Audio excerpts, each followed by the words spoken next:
So, you forgot to hit the record button. Again. And what little footage you do have is misguided and pointing at the completely wrong direction. The question remains, what does that mean we have for this week's video? Let's find out.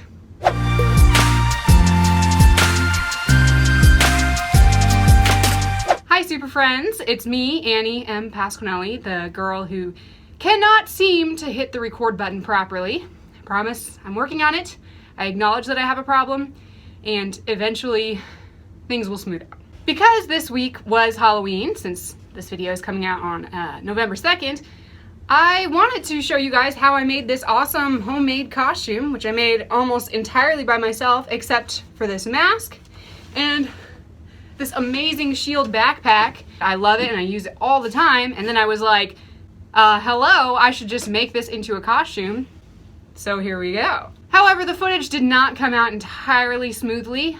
So for this week's video, what we're going to do for our Superhero Saturday is just talk you through how to make this part of the costume, which is the t-shirt, and how to spice up a little bit of these masks because, you know, they kind of work, but Disney, sorry, you make cheap crap.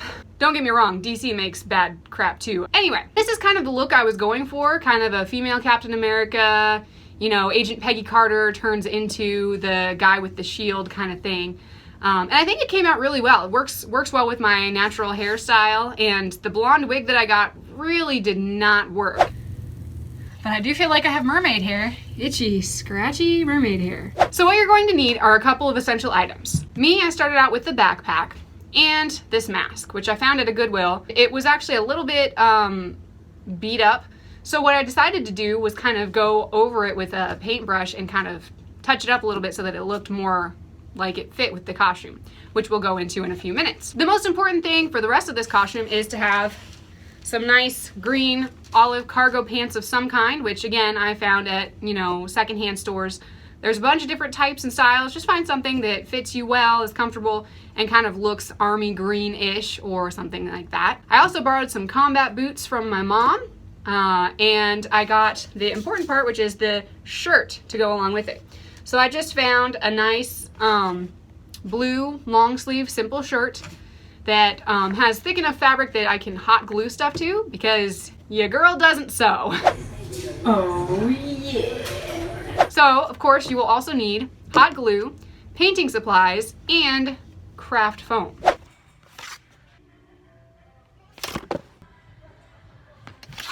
And that's really about it. The process is pretty simple. What I did was I put on the blue shirt and kind of gauged out about how big the panels are for each of the different portions of the costume that I wanted to create. I got blue foam for a lot of the armor type stuff, and white foam for the star, and then red foam for the accents. Then after I traced out what kind of shape I wanted, I cut the foam out and then did a thing that I think is called texturing. What I did was I used a couple of old ballpoint pens that were out of ink and just kind of scraped the crap out of it.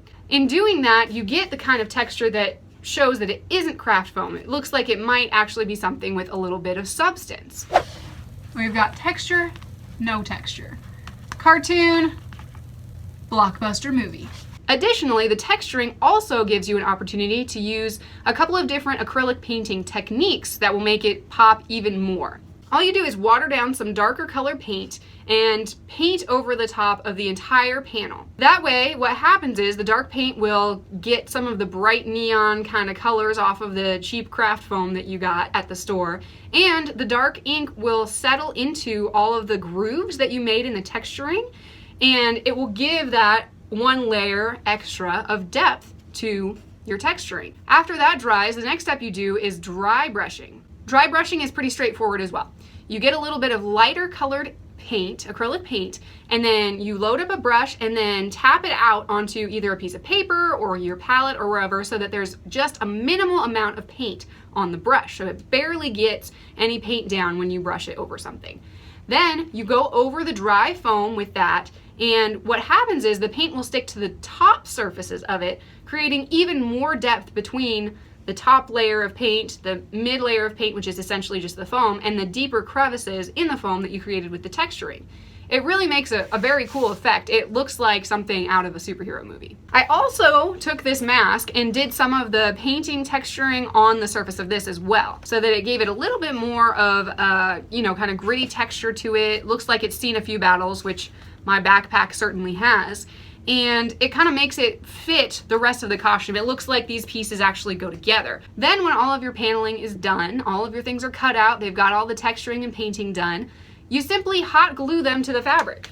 You're gonna be wearing this costume for probably one night for a party, so you want it to be fairly comfortable, but if you're like me, you don't wanna spend a lot of time. And hot glue really just does the trick.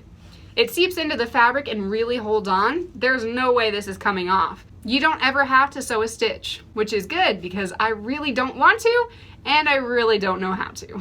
Slap on some makeup and put on the mask, and there you have it. Captain America done cheap.